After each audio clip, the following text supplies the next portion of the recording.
బెంగళూరు వేదికగా ఆర్సీబీ లక్నో జట్ల మధ్య జరిగిన మ్యాచ్లో ఆర్సీబీ జట్టు 28 పరుగుల తేడాతో ఓడిపోయింది.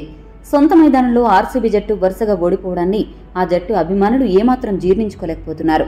లక్నో జట్టు యువ ఆటగాడు మయాంక్ యాదవ్ సంచలన బౌలింగ్తో టాక్ ఆఫ్ ది టౌన్గా మారాడు. 155 కిలోమీటర్ల వేగంతో బంతులు విసురుతూ బ్యాట్స్మెన్కు చుక్కలు చూపించాడు. 4 ఓవర్లు వేసిన మయాంక్ యాదవ్ కేవలం 14 పరుగులు మాత్రమే ఇచ్చి 3 వికెట్లు పడగొట్టాడు. వరుసగా 2 మ్యాచ్ల్లో 3 వికెట్లు పడగొట్టడమే కాకుండా 2 మ్యాచ్ల్లో కూడా player of the match award అందుకున్నాడు. దీనికి తోడు ఐపీఎల్ చరిత్రలో 155 కంటే ఎక్కువ వేగంతో బంతులు వేసిన ఏకైక బౌలర్గా రికార్డు సృష్టించాడు. ఇక్కడ గమనించవలసిన విషయం ఏంటంటే మయాంక్ యాదవ్ ఇప్పటివరకు కేవలం 50 బంతులు మాత్రమే బౌలింగ్ చేశాడు.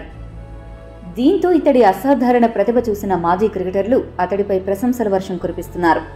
టీమిండియాకు బ్రెట్లీ లాంటి బౌలర్ దొరికాడంటూ కొనియాడుతున్నారు.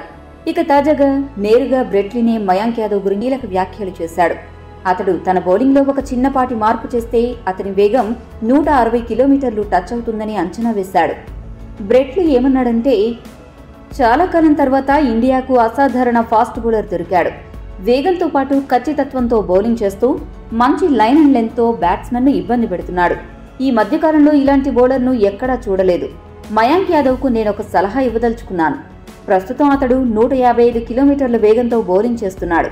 అతడు గనక బౌలింగ్ చేసే సమయంలో తన తలను స్ట్రైట్గా ఉంచి బౌలింగ్ చేస్తే 160 కిలోమీటర్ల వేగానికి సులభంగా చేరగలడు. అతడికి అనుభవం పెరిగే కొద్దీ ఇలాంటి టెక్నిక్స్తో అతడి వేగాన్ని మరింతగా పెంచుకోవచ్చు అని బ్రెట్లీ చెప్పుకొచ్చాడు. ఈ వీడియో మీకు నచ్చితే లైక్, షేర్, కామెంట్ చేయండి. మరిన్ని స్పోర్ట్స్ అప్డేట్స్ కోసం మా ఛానల్ను సబ్స్క్రైబ్ చేసుకోండి.